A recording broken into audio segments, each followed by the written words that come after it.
So for you, if there was anything the wizard could give you that you found out at the end of the day you already had all along, what would that one thing be in regards to making this movie?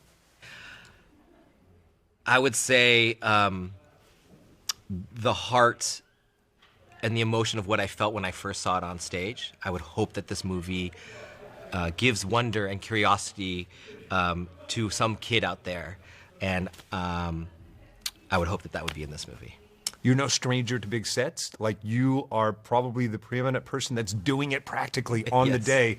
With that said, is there a particular moment where you went back to childhood and said, oh my gosh, I wish the 8-year-old me could see this? I mean, every day was like that. I walked onto Munchkinland, and you're on the yellow brick road, and you can't believe that this is your yellow brick road, and you see Galinda and her bubble on the thing, and there's hundreds and hundreds of extras. You can walk into any building there. Emerald City, walking down, we have a 60-ton train that we actually have that runs on a track, and you're walking in, and we had like 7'7" people, we had 3'3" people. Like, it was like this beautiful collection of people, and the life and the ambition of Emerald City with cobblestones and dancers. I mean, it was unlike anything I had ever been a part of before. I mean, it pays off beautifully. You know, people lean into the musical largely because they love The Wiz, or they love The Wizard of Oz, or they love the books even. Yeah. So you have all these different fans coming. They all want to be pleased. Oh, yeah. How do you please them all and also get the John Vision in there?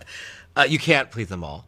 But I knew what I felt like when I watched Wicked for the first time before it went on to Broadway. I saw it with my mom in San Francisco when they were workshopping it. And I remember being blown away by it. I remember what it felt like to be reminded of, oh, wait, that's from The Wizard of Oz. Oh, that's so clever. Oh, that's a... And I remember what it felt like to see those two girls, Elphaba and Galinda, and fall in love with that relationship. And so I knew that if I could protect those things and use the tools of cinema to expand the rest, then we would have something really interesting here. And you mentioned Elphaba, Glinda. It starts with them. Casting is key. Yep. How excited were you? Well, I mean, because I've just asked your two actresses, who, by the way, say you are the perfect director. That's very nice. How excited were you conversely? Like, what would your social media have looked like had you posted the moment you locked them?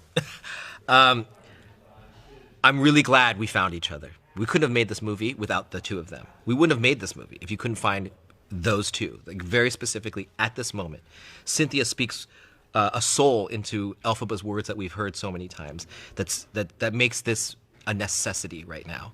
And Galinda speaks her words, even through the Ariana Grande persona, this most popular girl in the world, that she's finding a new way of herself in this movie. Even the way she puts her name at the end of the movie and changing her name actually in it as Ariana Grande Butera. Like, to me, she's a new person in that, and that's a hard thing, transition and change. And those two representing that, to me, is so magical and is what the movie is actually about within their relationship. And so I'm excited for people to see that.